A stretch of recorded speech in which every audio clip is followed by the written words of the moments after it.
The attic of my grandmother's old Victorian house had always been a forbidden realm, a dusty labyrinth of forgotten relics from a bygone era. As kids, my siblings and I would dare each other to sneak up the creaky stairs only to scamper back down at the first whisper of wind through the rafters.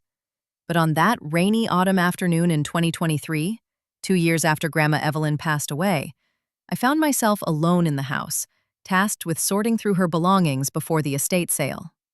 The air was thick with the scent of mothballs and aged paper as I rummaged through cardboard boxes labeled in her precise handwriting: Christmas ornaments, 1950s, family photos, keepsakes.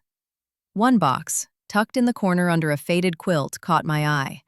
It was unmarked, its lid slightly ajar, as if inviting curiosity. Inside, amid yellowed newspapers and brittle postcards, lay a small bundle of letters tied with a faded red ribbon. My heart skipped a beat. These weren't the usual family correspondences. The top envelope was addressed to "My Dearest Evelyn" in elegant, looping script. I hesitated, fingers trembling. Grandma had been a pillar of quiet strength, married to Grandpa Harold for over 60 years until his death a decade earlier. Theirs was a story of steadfast companionship, high school sweethearts, wartime letters during his service in Korea, then a life built on routine: church on Sundays, bridge club on Wednesdays. But as I untied the ribbon and unfolded the first letter dated July 1942, I realized this was no ordinary memento. "Darling Evelyn," it began, "the days endlessly without you.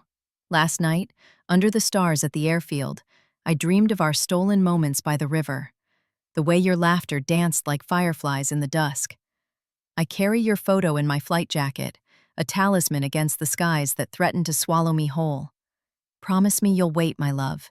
The war can't last forever, and when it's over, we'll build that life we whispered about. Yours eternally, Thomas." Thomas? Who was Thomas? Grandpa's name was Harold. I scanned the letter again, my mind racing.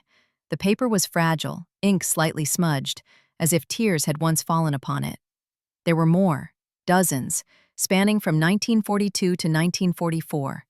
Each one painted a vivid portrait of a passionate romance: clandestine meetings in haylofts, shared dreams of a future farm in the countryside, poetry clipped from magazines and tucked inside.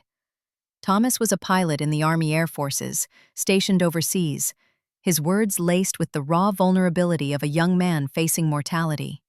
As I read on, the story unfolded like a sepia-toned film. Evelyn and Thomas had met at a summer dance in 1941, just before Pearl Harbor thrust America into war. He was dashing, with eyes like storm clouds, as one letter described her view of him. Their love burned bright and fierce, unmarred by the practicalities of life. But then came the letter's turning point. A missive from Evelyn herself, tucked among Thomas's replies. "My beloved Thomas," she wrote in 1943, "forgive me, but I cannot wait in shadows any longer. Harold has proposed, and Mother insists it's the sensible choice. He's steady, from a good family. My heart aches, but perhaps this is fate's way. Please don't write again. It only prolongs the pain." The attic seemed to close in around me. Grandma had chosen Grandpa Harold over this fiery love? Why? The final letter from Thomas, postmarked 1944, was heartbreaking. "I understand, Evelyn. War has taught me that love isn't always victorious. Fly free, my darling. I'll cherish our memories in the quiet hours." There were no more after that.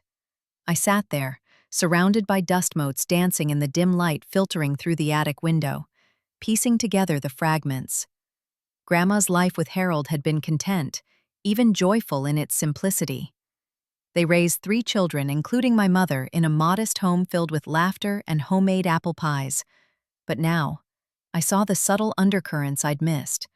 The faraway look in her eyes during old war movies, the way she'd hum swing tunes while gardening. A locket she always wore that I'd assumed held Grandpa's photo. Opening it later that day, I found a tiny, faded image of a young pilot instead. This discovery shattered my illusions of their perfect marriage. Love, I realized, wasn't always the grand, all-consuming passion of novels.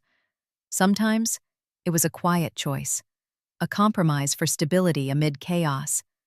Grandma had traded the thrill of Thomas for the reliability of Harold, perhaps regretting it in silent moments, yet building a legacy nonetheless.